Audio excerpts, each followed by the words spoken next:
that it's very tempting to look forward to all of the celebrations at the holidays. And obviously we are in the home stretch now for at least the Thanksgiving holiday. But right around the corner comes Christmas and all the other gift-giving celebrations. And that brings me to our next guest. We want to get you prepared for the stress of the holidays. And joining us this morning to talk a little bit about the financial stress that comes with it, this is Korina Holte. She comes to us from Northwestern Mutual. And we've been talking about this for a little bit, right? Because this is not the kind of thing you want to jump into last second without some pre-planning, right? Yeah, exactly. I think the biggest thing that kind of helps with all this holiday stress and the finances and all of that is just having that planning in place. Yeah. So when we're talking about putting plans in place, like Alex and I this morning were talking about Christmas lists that family and friends are asking you for. What do you need to do first? Do you need to ask people for what they want, or do you need to figure out what you can spend? What do you suggest?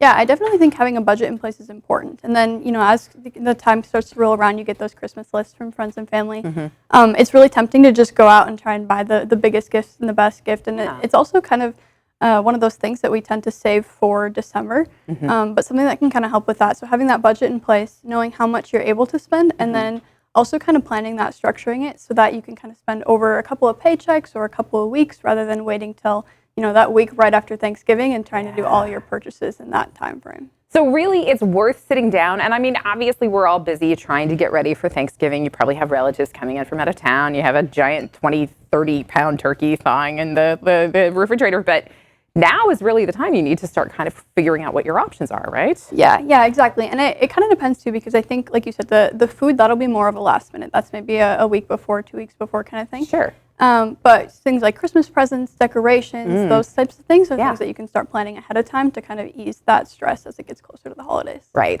One of the big ticket items that I know I'm thinking about this time every year is travel, right? Tickets, budgeting for that, what kind of shows you want to try to take in while you're in town, how much plane tickets are going to cost, all of that stuff. Is it too late to think about that? Because, if you're trying to travel over Christmas, some of those ticket prices are going to get pretty expensive, right? Yeah, so again, I think this all just comes back to budget.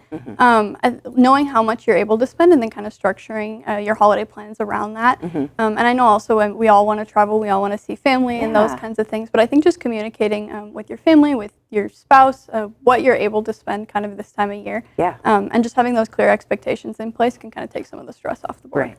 Let's talk about some of the tougher expectations too, right? Like we've talked a little bit about how you probably aren't going to get to go see every single relative over the holidays. Like who has that kind of time off from work and school, let alone that room in their budget? But that's dealing with the grown-ups in your life. How do you manage that with children, some of whom are thinking, this is all Santa and Santa is magic and can just give me whatever I want. Mom and dad are responsible for a big part of the proceedings, and mom and dad, inflation and tariffs doing what there are may not have the resources this time around, this time, right? Yeah, so I think the most important thing again here is just knowing kind of your capacity for spending. And then with Santa, I think it's important to focus on kind of the magic of Santa outside of just the gifts that he brings. So maybe that's, sitting down with your kids and saying, Santa brings us a present every year. What if we pick out a present to give to somebody else? Or focusing on things like maybe we make Santa the perfect Christmas cookie this year. So it's kind of taking that as a family activity. I do know that Santa's reindeer tend to like kind of carrots and celery, those kind of things. So maybe it's leaving out those sort of things, looking for footprints in the morning. Just kind of focusing on all the magic of the holiday rather than specifically the gifts that Santa brings. That might be a great idea for the adults too, right? For sure. Kind of getting ourselves back to what Christmas is all about, not just the things you unwrap under the tree. Exactly. Awesome. Korina, that is great advice. Thank you so much for coming in. And obviously your timing could not be better because of the storm tomorrow.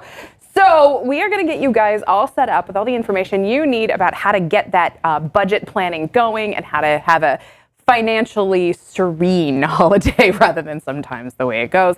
We'll have all that information for you on our website, and we're going to come back and take a look at that weather right after the break.